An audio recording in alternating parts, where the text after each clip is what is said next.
His performance tonight was spectacular. Patty's or No, Ilia? Ilia. But his shove, classy. it kind of looked like Briscoe trying to hit the punchy bag over the experience of the day. It didn't go great. He real classy. I've never He's thrown a punch. It was the nicest shove I've ever seen. shove.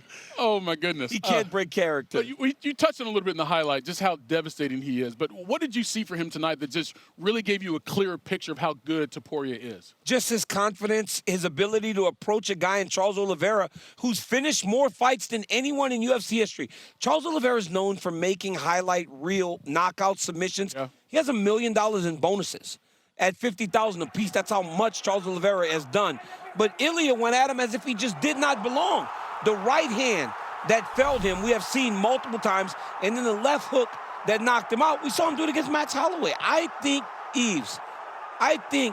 Bristol, that we are honestly watching the greatest three-fight run in the history of the UFC. 3 straight knockouts, and it's not just the knockouts, as I told Briscoe earlier. It's the people that he took down. Yes. And 2 of them former champions. He beat one of the greatest, he beat the 2 greatest featherweights of all time. Yes. In Volkanovski and Holloway. Yep.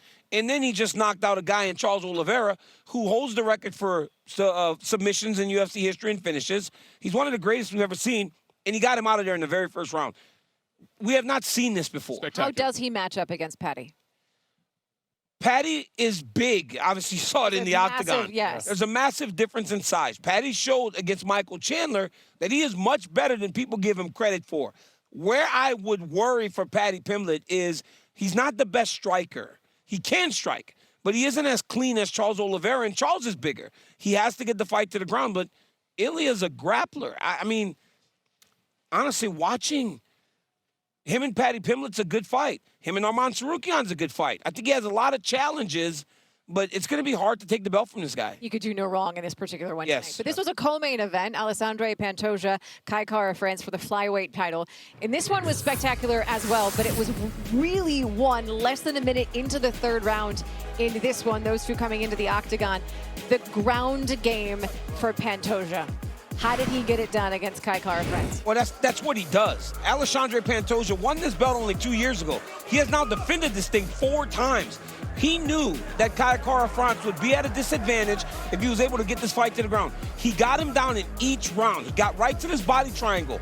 Earlier in the fight, Kai Kara-France was doing a really good job of controlling the left hand of Pantoja. The one time he didn't know, Pantoja slipped that arm under the neck, got the rear naked choke off, and now he is the 2nd greatest flyweight of all time behind only Demetrius Johnson. We are watching history right now happen in the UFC. And still, so Pantoja not only becomes the first fighter to win a flyweight title after turning 35 years old, he now actually stands alone as the fighter with the most wins in UFC flyweight history. That was win number 14. That includes 8 straight wins, the 2nd longest streak in division history. I think it was Eves who earlier was like, he's just playing whack-a-mole with his contenders. Is there anyone else out there right now that could give him a legitimate fight? I mean, there are great guys. You saw Joshua Van. The fight right before them was one of the funnest fights I've ever seen with him and Royval. I got out of my chair. I was sitting next to the octagon, and when he dropped him, I jumped out of my chair. Well, Aspinall said it might be one of the best fights he's ever seen. It was one of the best fights I've ever seen. And you know, when we're talking here, our voice sounds a certain way. When you stand, your voice sounds a certain way. I didn't care. I stood up out of my chair, was like, oh, my God. He dropped him at the very end. This kid fought 3 weeks ago in Newark. Right. When we were in Newark, he fought 3 weeks ago, said it felt like a sparring session.